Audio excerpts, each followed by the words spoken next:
Forest High School's Air Force Junior ROTC has a can drive every year. But this year is a little different, as they have exceeded their 5,000-pound goal by 2,000 plus pounds. We've been an ROTC unit for the past 25 years. This is our 25th anniversary with ROTC here at Forest, and for the past 18 years we've been giving back to the community through a food drive. And each year it's gotten a little bit better.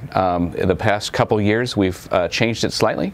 We've started, the kids could only do so much themselves with their families in our program, but last year they started partnering with the rest of the school, going to their study hall teachers and with their teachers throughout the day and asking them to contribute too. And when we did that, the whole thing took off.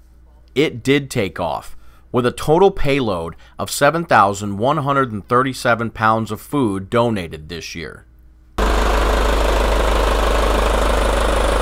They have their interfaith store, and every year they kind of try to, they have a surge during the holiday season, of course, and so they really kind of rely on us and other places around the county to help keep them stocked. And they like coming out here, and they know when we call them that they're going to have a big haul.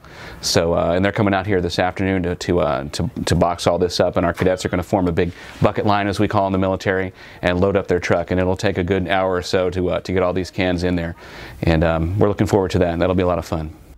Interfaith says that this amount of food will feed 800 needy families in the community. We're super proud of them, all three of the instructors here. We know they've got big hearts, and we know the rest of the school has big hearts, and it's a Forest strong thing, and I think it's not just ROTC, it's everybody here at Forest contributing, and this is a great school to be at, and I'm proud of everybody here, teachers, students, everybody. Getting this amount of food donated takes a lot of hard work and some competition among the cadets. Basically, we take the boxes, and each flight has a main box. It has golf, Lima, depending on your period. So it's a competition between each flight, basically, to exceed the other flights. Because at the semester of the year, we get an award depending on who gets the most cans per flight. So it was more like a competition to see who can get the most out of any of the flights. And with any competition, someone usually wins. And in this case, it is the families who will have a holiday meal. If anybody's going to do this for next year, I would definitely recommend getting into the workplace, putting a box down saying, this is for Interfaith, going to ROTC, or going from ROTC to Interfaith or something along those lines. Get into the community about it. Congratulations to the Vanguard volleyball team. The Knights won the Class 7A state championship, defeating South Fork 3-0 in the finals. It's Vanguard's third volleyball state title in the last 6 years. The champs were honored at halftime of Vanguard's football playoff game Friday night. Unfortunately for the Knights, they will not be adding a title in that sport this year, as Armwood eliminated Vanguard 31-6. Armwood also knocked Lake Weir out of the playoffs in the previous round. North Marion advanced to the semifinals in Class 5A with a 29-22 win over Nature Coast Tech, blocking a field goal with 8 seconds left to preserve the win and earn a trip to Jacksonville Friday night to face Trinity Christian for a spot in the state championship game. And in Class 4A, Dunellen is also in the semis, rallying from down 21-0 to defeat the Villages 43-41. The Tigers travel to Jacksonville Friday night to face Rains High School, with the winner earning a trip to the championship in Orlando. As fall sports like football and volleyball wrap up, winter sports are just beginning. To get everybody ready, Legacy Team Sales hosted the first ever media day for winter sports late last month. As a guy that really invests a lot of time into high school kids and high school sports, and I know what kids and coaches put into all year round, working as hard as they do, it's very important to me that those kids get recognized. And I just felt like over time there wasn't the media coverage or recognition going to these kids and coaches that are working their tail off. We do it for the kids, we do it for the coaches, especially when we looked at the smaller sports. Football has always had a media presence, and there's a lot of people that want to talk to our football players locally, but I think we realize the smaller sports get overlooked some. Most of them will never experience something like this again. Very few will play at a high level in college and get to participate, so this is a real special event. We feed them, we show them some new product, and it's great. Everybody starts off the year 0-0, so everybody's friends and district rivalries, and it's a real fun atmosphere. The buzz is in the air, I guess you'd say. Media Day is such a great event to bring everybody under one roof, including all the media, so the media can do their job in a much more efficient manner, and all the kids and coaches can be here to kind of promote and show off their programs and talk about the work that they put in and get that recognition that I think they deserve. Having all these teams in one place means we don't have to spend an hour on the road going to a place and then an hour on the road coming back. We get to spend 1 hour coming here, we get 40 teams, and then we get to go back home. And this saves us on not just dozens of, possibly even hundreds of hours of work. I think this event is important because you bring all the local teams together at one time.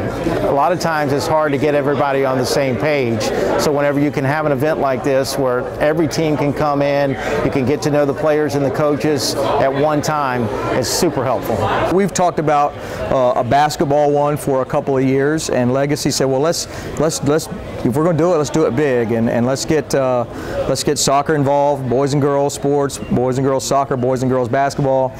There's a wrestling team coming from Lake County today, so we've got Lake, Sumter, Marion, Alachua, and Citrus counties represented today. Over 40 high school programs will be here, and there's still a lot more that we didn't get to, but I think after seeing the reaction of how this goes today, I really think that next year it'll be packed in here.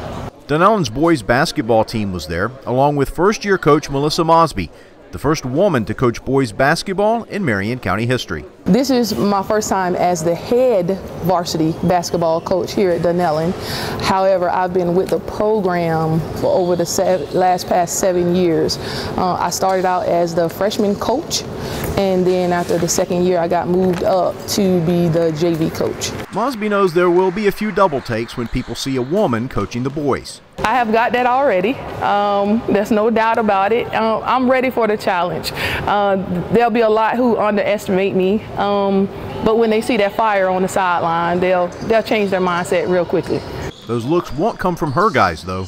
They love it. They were actually glad when the opportunity, once it was announced that I was the head boys basketball coach. And they know me from around on campus as far as with dealing with culinary arts. They don't understand my personnel and being around the program. I also was here coaching at one point the girls basketball team. So they know the history of Coach Mosby. She's coached girls before, but that just isn't the right fit for her. Yes, it's a little more drama with the girls. It's drama with the boys, but it's not as bad. Boys will take out their frustrations and everything on the court. They'll play harder, they'll go harder. Girls, no discrimination, but it'll be a little emotional battle on the court, trying to get them to work hard and push through. I got to a point in my life I just knew I didn't want to go back to girls. So if I just stayed as a JV coach, I would have been content. But the opportunity presented itself, so I took advantage of it. Mosby makes her debut this week as the Tigers travel to Palatka Thursday night. Friday's scheduled home opener with Citrus has been moved to next Wednesday because of the football game. The poverty level in our county is heartfelt, and the Food and Nutrition Services Department wants to make sure our students have an opportunity to experience the Thanksgiving holiday with a meal that includes all of the trimmings. It's our traditional holiday meal. We do it every year just to help the kids out. They enjoy it. Most of it's their favorite meal out there. Some of them don't get it at home. Some of them have never had it before. So it's our opportunity to help give a little extra to them. When it comes to this meal, the Food Services Department does not cut any corners. Today we have turkey and sliced gravy, mashed potatoes, green beans. We have a dinner roll. We had some fresh fruit out there, pumpkin pie, juice, the choices of milk, there's cranberry sauce. I believe that's it. Many of our schools serve students from low-income areas, whereas 66% of our students in Marion County qualify for free and reduced meals. We're over 70% here at Fort King Middle School is on free and reduced. So and they take advantage of it, which is good. So some of them that'll be the only meal they get today. You know, so that's pretty sad on that end. You can tell that the food service team takes great pleasure in making our children smile. Hungry kid just not going to be able to study as well as somebody that's properly fed and has a full stomach on them. That's a fact that's been proven before. So it makes us feel good to be able to contribute to that, to their well-being and further their education by having that meal.